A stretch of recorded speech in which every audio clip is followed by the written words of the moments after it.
Vamos lá, galera, fazendo a resolução dos exercícios que ficaram, né? Da parte de impulso, quantidade de conservação de movimento. O primeiro exercício que ficou para ser feito é o bloco da figura que repousa sobre uma superfície horizontal. Os coeficientes de atrito estático e dinâmico entre o bloco e a superfície são, respectivamente, o μ do E, estático, né? Coeficiente de atrito estático 0,4, coeficiente de atrito dinâmico 0,3 e a gravidade sempre está sendo considerado 10. Aplica-se ao bloco uma força motriz horizontal. Determina a intensidade da força de atrito que atua sobre o bloco, no caso A, sendo uma força motriz igual a 0, no caso B, força motriz de 10 e no caso C, a força motriz de 50 newtons. Então, esse bloco ele vai ter um atrito. Mesmo parado, ele tem o coeficiente de atrito estático, né? Entre o bloco e a mesa. E a partir do momento que ele vai ter uma força motriz que vai movimentar esse bloco, ele vai ter o coeficiente de atrito dinâmico. Por isso que no início do enunciado, ele dá tanto o coeficiente de atrito estático quanto o coeficiente de atrito dinâmico. Quando a gente considera o bloco parado, a força de atrito estático, né? A gente pega o μ estático vezes a normal. A normal é oposta ao peso. Como o bloco não tem movimento vertical, a força normal é igual a força peso. Então foi isso que a gente determinou aqui. O μ estático vezes a normal vai ser igual ao μ estático vezes a força peso. Porque o objeto, o bloco, não tem movimento vertical, só horizontal. Mas quem é a força peso? A força peso é m vezes g. Tá bom? Então a gente tem o μ estático dado, que é 0,4, lá em cima. A massa, que é 8 quilos, também está dada. A massa aqui é do bloco. E a gente tem o G, que é usado, que aqui ele está usando sempre 10. Se quiser ser mais específico, tem que usar o G igual a 9,81. Então a gente determina a força de atrito estático, que a partir de 32 newtons, ele vai começar a não ficar mais estático e entrar em movimento, tá?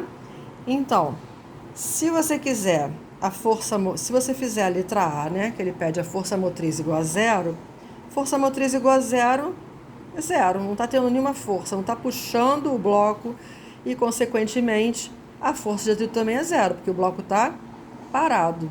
E assim a gente determina que, no caso A, a força de atrito é igual a 0.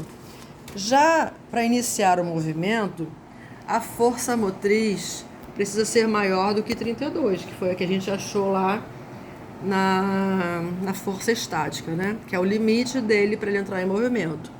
Como na letra B pede a força motriz igual a 10 newtons, é menor do que 32 newtons. Então o bloco vai continuar parado, porque é menor do que 32 newtons, que a partir de 32 newtons que o bloco vai começar a se movimentar.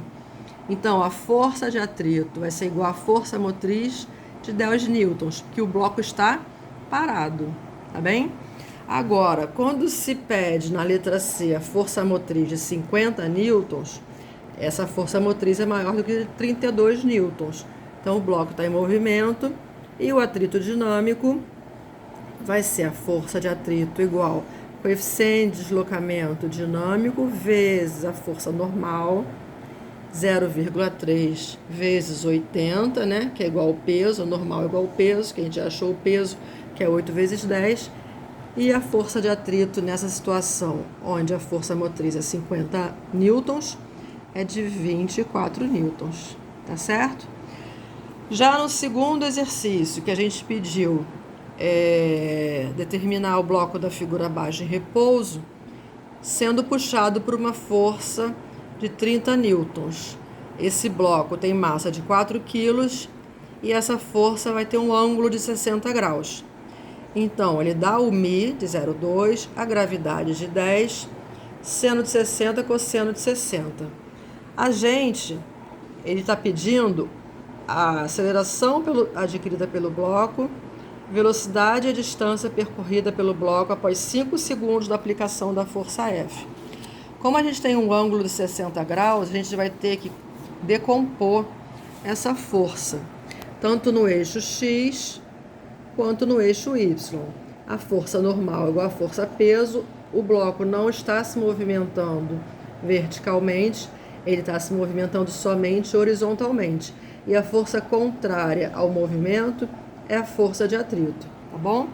Então a gente repara que no eixo X a gente tem o F de X, que vai ser igual a F cosseno de 60, que está decompondo essa força no eixo X.